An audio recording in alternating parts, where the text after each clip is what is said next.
Bueno, egunon, lehenik eta behin eskerrik asko, onuntza etorri izaten komunikabide guztiei, eta esan, bete-betian Europako bidaia ondoren gurasos taldea, eta hanbertan izan dian beste eragileek, indar berrituta gatozela, inork ez dezala pentsa erraustegiaren auzia itxita dagoenikan, eta garbi esan, udazkena bero datorkigula.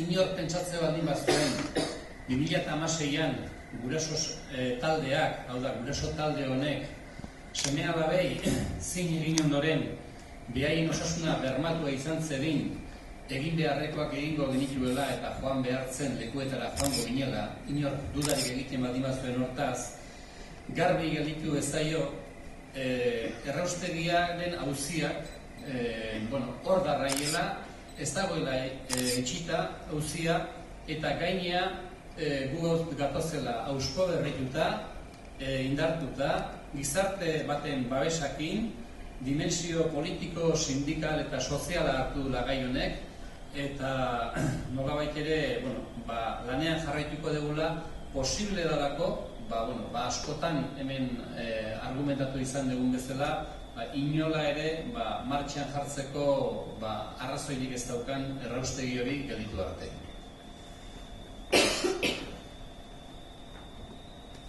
Efectivamente, bai, entzuten da? Bai. Efectivamente, la primera conclusión... Nahiko garbi gelditu da gure salaketak zuzenak ziala.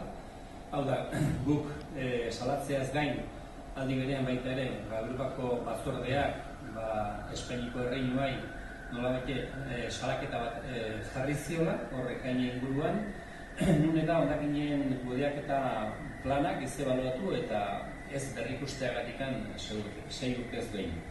Aldi berean Europako batasuneko kontuen auzitegiak ere, elkarte publiko-pribatupeko kontratuen azterketa bat egin du, eta ondorioak hauek dira.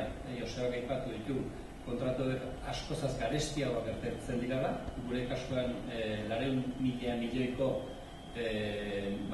gehikeri baten inguruan gabiltza, eta normalean kontratu hauek erabiltzen direla zorpetze mugak mugei iruzurra egiteko.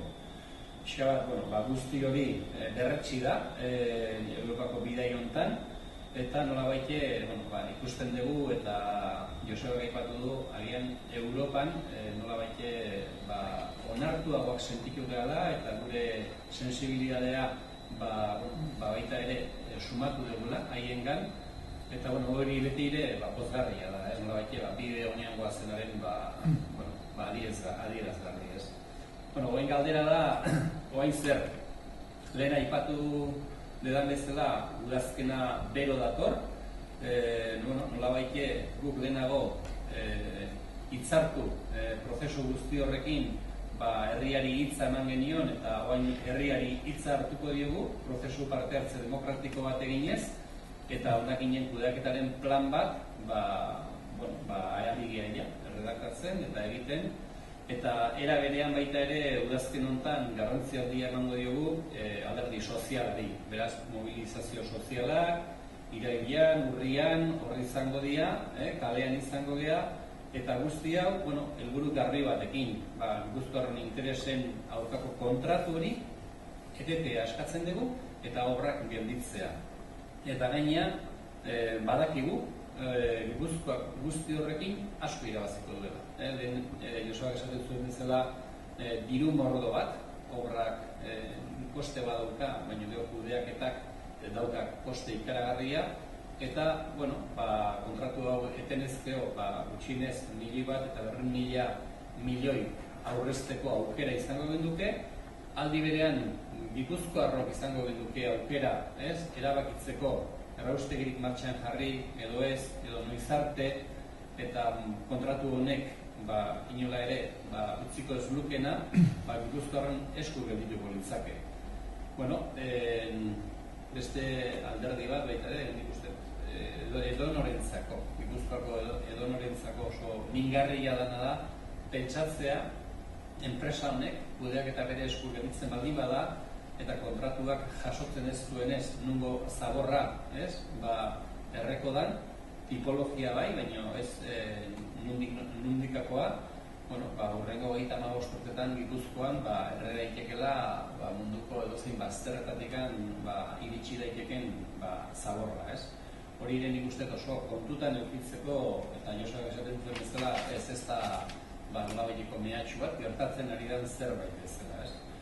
Baita ere, eta jende asko oso sensibilizatu da honez, ja horrak hasita daudelako, eta hor diru gasto handi bat egin delako, jakin dezazuen eta jakin dezagun kudeaketa plan horren barruan kontingentzia tal bat ere egongo dela, nun eta egin ari dian infraestruktura guzti hauen berrerabilpena dirurikan galdu gabe, egin daiteken berrerabilpen bat egiteko garaian. Nik pixkat giroen bideo bat gorako dugu, pixkat adierazgarri. Beste gabe, esan hori, gure asmoak hor dirautela, hauspo berrituta, eta udazkenean, berriro ere jakingo dezutela gure berri, eta ez gure berri bakarrik amaizik, nik uste Gipuzkoan talde asko elkartuko gehala, indarmetaketa bat egingo dugula, kalera erten, eta salatzekoak diren kontu guzti hauek salatzeko. Eskerrik asko.